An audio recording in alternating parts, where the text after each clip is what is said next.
2026-27 academic year కి admissions ని ఆహ్వానిస్తుంది పల్లవి engineering college. నాక్ ఏ గ్రేడ్ గుర్తింపు, అత్యాధునిక మౌలిక సదుపాయాలు, 91% పైగా ప్లేస్మెంట్ సక్సెస్ రేట్ తో టాప్ ఎంఎన్సీ కంపెనీలో ఉద్యోగ అవకాశం. అడ్మిషన్ల కోసం 9247528134 9247528135 నంబర్స్ ని ఈ రోజే సంప్రదించండి.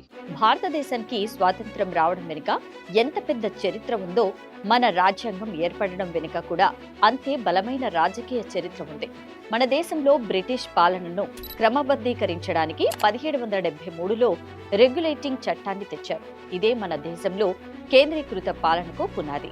ఆ తర్వాత 1858 భారత ప్రభుత్వ చట్టం ద్వారా ఈస్ట్ ఇండియా కంపెనీ పాలన ముగిసింది. అధికారం నేరుగా బ్రిటిష్ రాణి చేతిలోకి వెళ్ళింది. గవర్నర్ జనరల్ పదవి కాస్త వైస్రాయ్గా మారింది. 1909 మింటో మార్లే సంస్కరణ ద్వారానే మన దేశంలో మొదటిసారిగా ముస్లింలకు ప్రత్యేక నియోజకవర్గాలను కేటాయించింది. కమ్యూనల్ రిప్రజెంటేషన్ ను ప్రవేశపెట్టారు. అందుకే మింటోను ఫాదర్ ఆఫ్ కమ్యూనల్ ఎలక్టోరేట్ అంటారు. 1919 మాంటైన్ చెమ్స్ఫర్డ్ సంస్కరణల ద్వారా రాష్ట్రంలో ద్వంద్వ పాలన ప్రవేశపెట్టారు. అలాగే కేంద్రంలో ద్విసభ్య విధానాన్ని తెచ్చారు. 1935 భారత ప్రభుత్వ చట్టం మన ప్రస్తుత రాజ్యాంగానికి బ్లూ ప్రింట్ ఇదే. దీని ద్వారా రాష్ట్రంలో ద్వంద్వ పాలనను రద్దు చేసి కేంద్రంలో ప్రవేశపెట్టారు. అలాగే ఒక ఫెడరల్ కోర్టును అంటే ప్రస్తుత సుప్రీం కోర్టు ఏర్పాటు చేశారు. ఇక రెండవ ప్రపంచ యుద్ధం తర్వాత 1946లో బ్రిటన్ పంపిన కేబినెట్ మిషన్ ప్లాన్ సిఫార్సుల ఆధారంగానే మన రాజ్యాంగ పరిషత్ ఏర్పాటైంది. 1946 డిసెంబర్ 9న రాజ్యాంగ పరిషత్ మొదటి సమావేశం జరిగింది.